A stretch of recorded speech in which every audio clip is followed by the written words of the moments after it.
Hi hello എല്ലാ സുഹൃത്തുക്കൾക്കും നമസ്കാരം. മക്കളെ, എല്ലാവരും സുഖമായിട്ടിരിക്കുന്നു. എല്ലാവരും വളരെ കാര്യമാകുന്ന രീതിയിൽ തന്നെ പഠിച്ചു മുന്നേറുന്നുണ്ട്. പഴുതുകൾ അടച്ചുള്ളതാകുന്ന രീതിയിൽ, സംശയം നിവാരണം ചെയ്തുള്ളതാകുന്ന രീതിയിൽ എന്ന് വിശ്വസിക്കുന്നു. മക്കളെ, ഇന്ന് വളരെ പ്രധാനപ്പെട്ടതാകുന്ന ഒരു കാര്യം പറയാനാണ് ഞാൻ ഓടി വന്നത്. കാറ്റഗറി നമ്പർ 30/2026 ഈ അടുത്തിടയ്ക്ക് വിളിച്ചതാകുന്ന പരീക്ഷ കേരള പോലീസ്, അതിലെ കേരള പോലീസ് കോൺസ്റ്റബിൾ ഡ്രൈവർ, വനിതാ പോലീസ് കോൺസ്റ്റബിൾ ഡ്രൈവർ തസ്തികയിലേക്കാണ് ഇപ്പോൾ ഈ ഒരു നിയമനം എന്നതുമായി ബന്ധപ്പെട്ട ആപ്ലിക്കേഷൻ അപ്ലൈ ചെയ്യാനുള്ള ഡേറ്റ് വന്നിട്ടുള്ളത്.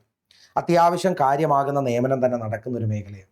നിയമനത്തിന്റെ എണ്ണം പറഞ്ഞ് ഞാൻ നിങ്ങളെ ഇങ്ങോട്ടേക്ക് ക്ഷണിക്കാൻ ആഗ്രഹിക്കുന്നില്ല. എന്നിരുന്നാലും അവിടെ അത്യാവശ്യം ഒരു 200-ന് മുകളിലുള്ളതാകുന്ന ആളുകൾ ഉൾക്കൊള്ളുന്ന മെയിൻ ലിസ്റ്റ് ഒക്കെ വരും. അത്യാവശ്യം നിയമനം ഒരു 100-ന് മുകളിൽ എന്തായാലും കൺഫേംഡ് ആയിട്ട് നടക്കും. 150-ന് മുകളിൽ എന്തായാലും കൺഫേംഡ് ആയിട്ട് നടക്കും. എന്നാലും CPO പരീക്ഷയ്ക്ക് തത്തുല്യമാണോ ഇത് എന്ന് ചോദിച്ചാൽ അല്ല. എന്നാൽ CPO പരീക്ഷയോട് അടുത്തെന്ന വണ്ണം ഇവൻ എത്തുന്നുണ്ടാവും. നിയമനത്തിന്റെ കാര്യമാണ് ഞാൻ പറഞ്ഞത്. ഓക്കെ, ഇവിടെ എണ്ണം എത്രയാണെന്ന് പറഞ്ഞിട്ടില്ല. പ്രതീക്ഷിത ഒഴിവുകൾ എന്നാണ് പറഞ്ഞിട്ടുള്ളത്.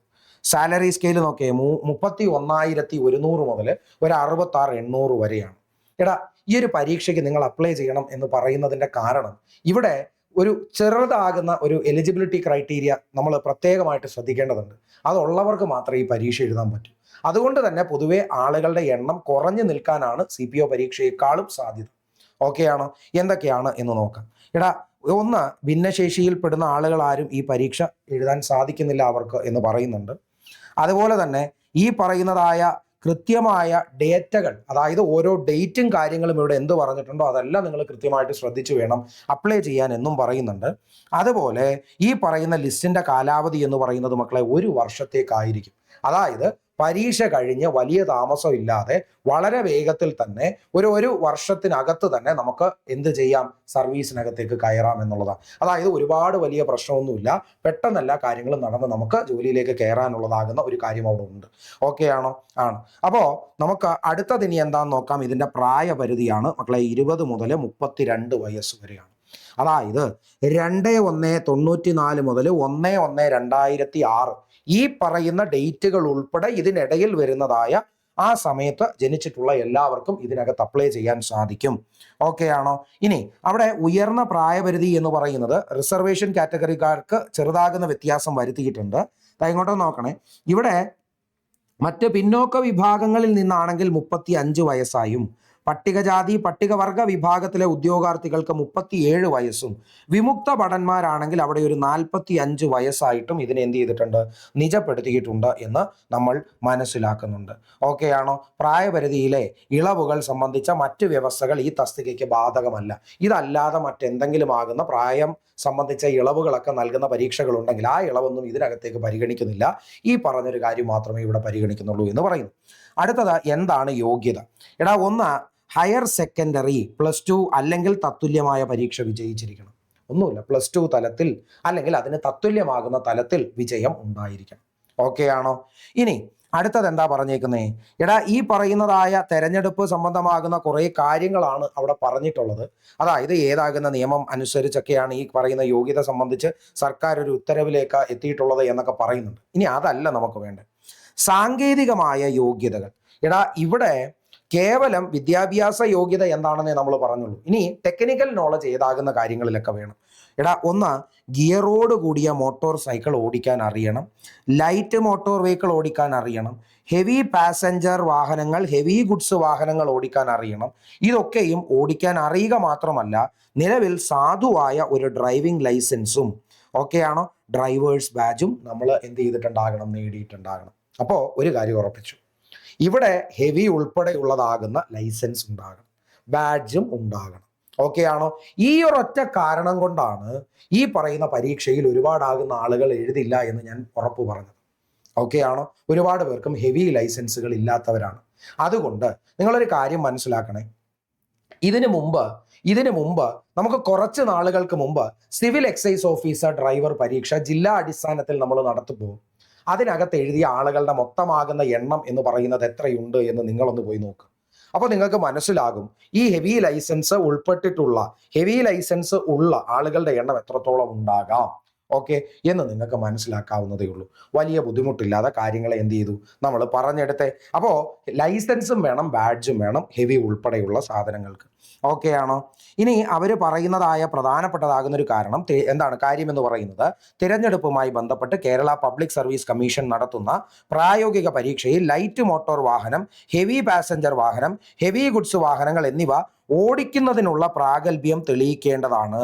നിങ്ങൾക്ക് ഈ പറയുന്ന ലൈസൻസ് ഉണ്ട് എന്നുള്ളത് ശരിയാണ്, എന്നാൽ ഇത് ഓടിക്കാൻ അറിയാം, ലൈസൻസ് എൻ്റെ കയ്യിൽ വെറുതെ അല്ല ഉള്ളത്, എനിക്കിത് ഓടിക്കാൻ അറിയാം എന്ന രീതിയിൽ അവിടെ തെളിയിക്കേണ്ടതാകുന്ന ഒരു ടെസ്റ്റും ഇതിനകത്ത് വരും എന്നാണ് പറയുന്നത്. ഓക്കെ ആണോ?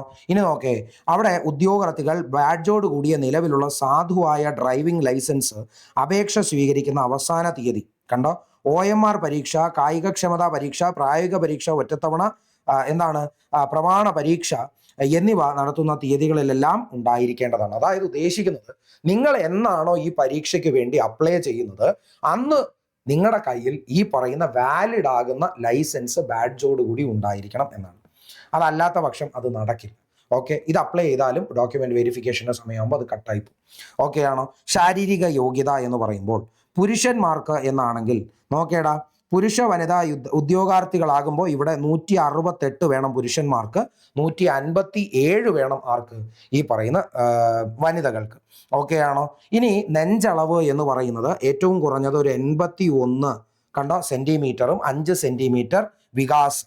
ഓക്കെ ആണോ? ഇവിടെ ഈ ചെസ്റ്റ് എക്സ്പാൻഷൻ 5 സെന്റിമീറ്റർ വേണം, ചെസ്റ്റ് സൈസ് 81. പുരുഷന്മാർക്ക് മാത്രം ബാധകമാകുന്ന ഒരു ക്രൈറ്റീരിയ, ലേഡീസിന് ഹൈറ്റ് ആണ് നോക്കുന്നത്. ഓക്കെ ആണോ? അടുത്തത്, ഇവിടെ പട്ടികജാതി പട്ടികവർഗ വിഭാഗത്തിൽപ്പെട്ട പുരുഷ ഉദ്യോഗാർത്ഥികൾക്ക് ഒരു 161 സെന്റിമീറ്റർ ഉയരവും 76 നെഞ്ചളവും ഉണ്ടായാൽ മതി. അവർക്ക് ഒരു ഇളവ് അവിടെ കൊടുക്കുന്നുണ്ട്. ഓക്കെ ആണോ? എന്നാൽ പട്ടികജാതി പട്ടികവർഗ വിഭാഗത്തിൽപ്പെട്ട വനിതാ ഉദ്യോഗാർത്ഥികൾക്ക് 151 സെന്റിമീറ്റർ ആകുന്നതിലേക്ക് ഉയരം കുറച്ചിട്ടുണ്ട്. മേൽ പറഞ്ഞ പുരുഷ വിഭാഗം ഉദ്യോഗാർത്ഥികൾക്ക് നെഞ്ചളവിൽ 5 സെന്റിമീറ്റർ വികാസം എന്ന നിബന്ധന ബാധകമാണ്. അതായത് ചെസ്റ്റ് സൈസ് കുറഞ്ഞാലും കുഴപ്പമില്ല, ഈ 5 സെന്റിമീറ്റർ എന്ന് പറയുന്നത് കണിശമായിട്ടും അവര് നോക്കുന്ന കാര്യമാണ് എന്ന് പറയുന്നുണ്ട്. ഓക്കെ ആണോ? ഇനി അവിടെ എന്താണ് ആരോഗ്യവാനും മുട്ട് തട്ട് പരന്ന പാദം അറിയാലോ, മുട്ട് തട്ട്, അതുപോലെ പരന്ന പാദം, ഞരമ്പ് വീക്കം, വളഞ്ഞ കാല്, വൈകല്യമുള്ളതാകുന്ന കൈകാല്, കേൾവിയിൽ സംസാരത്തിലുള്ള കുറവ് എന്നിങ്ങനെയുള്ള ശാരീരികമായ ന്യൂനതകൾ നിങ്ങൾക്കുണ്ട് എന്ന് വരികിൽ നിങ്ങൾ ഇതിനു വേണ്ടി അപ്ലൈ ചെയ്യേണ്ട കാര്യമില്ല, കാര്യം നിങ്ങൾ യോഗ്യരല്ല എന്നാ പറയുന്നത്. ഇനി ഇവിടെ പറയുന്നതായ സംഭവം എന്താന്ന് നോക്കേ, കാഴ്ച സംബന്ധമാകുന്ന കാര്യങ്ങൾ പറയുന്നുണ്ട്. പെർഫെക്റ്റ് വിഷൻ ആയിരിക്കണം നിങ്ങൾക്ക് ഉണ്ടായിരിക്കേണ്ടത്, പെർഫെക്റ്റ് വിഷൻ ആയിരിക്കണം നിങ്ങൾക്ക് ഉണ്ടായിരിക്കേണ്ടത്. ഓക്കെ ആണോ? വലത് കണ്ണായാലും ഇടത് ആയാലും നിങ്ങൾക്ക് അവിടെ ഒരു 0.5 സ്നെല്ലൻ ഉണ്ടാകണം എന്നാണ് പറയുന്നത് കേട്ടോ. 0.5 സ്നെല്ലൻ, വലതായാലും ഇടതായാലും 0.5 സ്നെല്ലൻ ആയിരിക്കണം ഉണ്ടായിരിക്കേണ്ടത്. ഓക്കെ ആണോ? അപ്പോൾ ആ യോഗ്യത കൂടി ഒന്ന് നോക്കുക. അടുത്തതാകുന്ന ഭാഗത്തിലേക്ക് വരുമ്പോൾ നമുക്കവിടെ കാണാൻ സാധിക്കുന്നതായ കാര്യം എന്താണെന്ന് നോക്കിയിട, അവിടെ ഓരോ കണ്ണിനും പൂർണ്ണമായ കാഴ്ചശക്തി ഉണ്ടാകണം. കണ്ടോ, എല്ലാ 2 കണ്ണിനും പൂർണ്ണമായ കാഴ്ചശക്തി വേണം. ഇനി കളർ ബ്ലൈൻഡ്നെസ് പറ്റുമോ ഇല്ലയോ എന്ന് ചിലർ ചോദിക്കാറുണ്ട്. മക്കളെ, വർണ്ണാന്തത പറ്റില്ല, നിശാന്തത, സ്ക്വിന്റ് ഇങ്ങനെ പ്രശ്നങ്ങളുണ്ട് എന്നാണെങ്കിൽ ഒരിക്കലും നിങ്ങൾക്ക് ഈ പറയുന്ന എക്സാമിന് അപ്ലൈ ചെയ്യാൻ പറ്റില്ല. മെഡിക്കൽ യോഗ്യത ഇല്ലാതാകും, നിങ്ങൾക്ക് ഈ പരീക്ഷയിലേക്ക് പ്രവേശിക്കാൻ സാധിക്കില്ല മാർക്ക് നേടിയാലും. ഓക്കെ ആണോ? ഇനി ശാരീരിക ക്ഷമതയും കണ്ണട കൂടാതെയുള്ള കാഴ്ചശക്തി, കണ്ടോ, കണ്ണട കൂടാതെയുള്ള കാഴ്ചശക്തി ഇത് തെളിയിക്കേണ്ടതായിട്ട് വരും. നിങ്ങൾക്ക് കണ്ണുമായി ബന്ധപ്പെട്ടും ശാരീരികമായിട്ടും മറ്റ് പ്രശ്നങ്ങളൊന്നും ഇല്ല എന്ന് മെഡിക്കൽ ചെക്കപ്പ് ഉണ്ടാകും എന്നുള്ളതാണ് ഉദ്ദേശിക്കുന്നത്. ഇനി ഇതിന് മുന്നേ നടത്തിയതാകുന്ന പരീക്ഷയുടെ ഒരു അടിസ്ഥാനത്തിൽ നോക്കേടാ, police constable driver, women police constable driver, ഇപ്പോൾ 3/6/2026 ലാസ്റ്റ് അഡ്വൈസ് പോയത് പ്രകാരം മൊത്തം 199 അഡ്വൈസുകൾ പോയിട്ടുണ്ട്. ഒന്ന് ആലോചിച്ചൊക്കെ, 199 ഡ്രൈവർ തസ്തികയാണ്. ഞാൻ പറഞ്ഞത് മനസ്സിലാവൂ? ഇവിടെ ഹെവി കൂടി ഉണ്ട്. ഓക്കെ ആണോ? ഹെവി കൂടി ഉണ്ട്, മനസ്സിലാക്കണേ, ഒരുപാട് പേരുണ്ടാവില്ല. ഓക്കെ ആണോ? ഇനി അടുത്തത്, ഇതിൻ്റെ കായികക്ഷമതാ പരീക്ഷയിലേക്ക് വരുമ്പോൾ മക്കളെ, ഇവിടെ വളരെ കാര്യമാകുന്ന രീതിയിൽ CPO പരീക്ഷയിൽ എന്തൊക്കെ ഉണ്ടായിരുന്നോ അത് തന്നെ. ഒരു 8 ഐറ്റം ഉണ്ടാകും, അതിൽ 5 എണ്ണം നിങ്ങൾ നേടണം. 8 എണ്ണത്തിൽ 5 എണ്ണം, വലിയ പ്രശ്നമൊന്നുമില്ല. 100 മീറ്റർ ഓട്ടം, high jump, long jump, shot put, throwing the cricket ball, അതുപോലെ റോപ്പ് ക്ലൈംബ്, പുള്ളപ്പ് അല്ലെങ്കിൽ ചിന്നിങ്, 1500 മീറ്റർ ഓട്ടം. ഇത്രയും ആകുന്ന കാര്യങ്ങളിൽ ഒരു 5 ഐറ്റമെങ്കിലും നിങ്ങൾ പാസ്സാണ്, 5 എണ്ണമെങ്കിലും. ഓക്കെ ആണോ? വനിതകളാകുമ്പോൾ അതിനകത്ത് ചെറിയ വ്യത്യാസം വരും. 100 മീറ്റർ ഓട്ടം ഉണ്ട്, ഹൈ ജമ്പ്, ലോങ് ജമ്പ് ഉണ്ട്, ഷോർട്ട് പുട്ട് ഉണ്ട്, അതുപോലെ ത്രോ ബോൾ, അവർക്കുള്ളത് ത്രോ ബോളാണ്. പിന്നെ ഷട്ടിൽ റേസ്, പിന്നെ അതുപോലെ സ്കിപ്പിംഗ്. ഇത് ഇത്രയുമാണ് അവർക്കുള്ളതാകുന്ന ശാരീരികക്ഷമതയിൽ വരുന്ന കാര്യങ്ങൾ. ഓക്കെ ആണോ? ഇനി സിലബസിനകത്തേക്ക് നോക്കുമ്പോൾ മക്കളെ ഇവിടെ ഒരു കാര്യം നമ്മൾ മനസ്സിലാക്കാനുള്ള എന്താണെന്ന് ചോദിച്ചാൽ, ഇവിടെ എല്ലാം സെയിമാണ്. CPO പരീക്ഷയിലുള്ള എല്ലാ കാര്യങ്ങളും ഇവിടെ ഉണ്ട്. പക്ഷെ അവിടെ എക്സ്ട്രാ വരുന്നത് എന്താണെന്നറിയോ? ഡ്രൈവിംഗ് ലൈസൻസ് അടിസ്ഥാനമാക്കിയുള്ളതാകുന്ന ചോദ്യങ്ങളുണ്ട്, ഒരു 30 മാർക്കിനാണ്. ഓക്കെ, അതുപോലെ സ്പെഷ്യൽ ടോപ്പിക്സ് CPO റിലേറ്റഡ് ആകുന്നത് 20 മാർക്കിനുണ്ട്. നിങ്ങൾ ഇത് രണ്ടും ഒന്ന് നോക്കേ. എടാ, കഴിഞ്ഞ പ്രാവശ്യത്തെ കട്ട് ഓഫ് എന്ന് പറയുന്നത് ഏകദേശം ഒരു 55-60 ഇടയിലാണെന്നാണ് എൻ്റെ ഓർമ്മ. അപ്പോൾ നിങ്ങളൊന്ന് ആലോചിച്ച് നോക്കുക, ഈ 55-60 50 മാർക്ക് എന്ന് പറയുന്നത് കൺഫേംഡ് ആണ്. നമുക്ക് നല്ലതാകുന്ന വണ്ണം പഠിക്കുന്ന ഒരു ഉദ്യോഗാർത്ഥിക്ക് ക്ലിയർ കട്ട് ആകുന്ന രീതിയിൽ പറയാം, ഈ 50 മാർക്കിൽ നിങ്ങളൊരു 40 മാർക്കെങ്കിലും നേടത്തില്ലേ? ബാക്കിയുള്ള ഇത്രയും ആകുന്ന ഭാഗത്ത് നിന്ന് 50 മാർക്കിന്റെ ഭാഗമുണ്ട്. ആ 50 മാർക്കിന്റെ ഭാഗമാണ് നിങ്ങളെ തുണയ്ക്കാൻ പോകുന്നത്. ഈ പറയുന്ന 40ന്റെ കൂടെ ആ ഭാഗവും കൂടെ നല്ലതുപോലെ ഒരു 20 മാർക്ക് അവിടുന്ന് വാങ്ങിയാൽ തന്നെ ലിസ്റ്റിനകത്ത് ഏറ്റവും നല്ലതാകുന്ന ഒരു പൊസിഷനിൽ നിങ്ങൾ എത്തുന്നുണ്ടാവും. ഓക്കെ അല്ലേ? താണ്ടെ ചരിത്രം എന്ന് പറയുന്നതിന് 4 മാർക്ക്, ഭൂമിശാസ്ത്രം എന്ന് പറയുന്നതിന് എത്ര മാർക്കാണ്? 4 മാർക്ക്, ധനതത്വശാസ്ത്രം 4 മാർക്ക്, ഭരണഘടന 6, കേരള ഭരണഘടന കേരളം, അതുപോലെ ഭരണ സംവിധാനം 2 മാർക്ക്, ജീവശാസ്ത്രം അതുപോലെ തന്നെ പൊതു ജന ആരോഗ്യം എന്ന് പറയുന്നതിന് എത്ര മാർക്കാണ് മക്കളെ? 3 മാർക്ക്. അത് കഴിഞ്ഞ് ഭൗതിക ശാസ്ത്രം 3, രസതന്ത്രം 2, കലാ സാഹിത്യം സംസ്കാരം 3, ആനുകാലിക വിഷയം 10, ലഘുഗണിതം അതുപോലെ തന്നെ മാനസിക ശേഷി തുടങ്ങിയ ഭാഗം വരുമ്പോഴേക്കും ഒരു 10 മാർക്ക്. മക്കളെ, ഇത്രയും ആകുന്ന ഭാഗം ചേർത്തുകൊണ്ടാണ് എന്ത് വരുന്നത്? ഇതിൻ്റെ എക്സാം വരിക.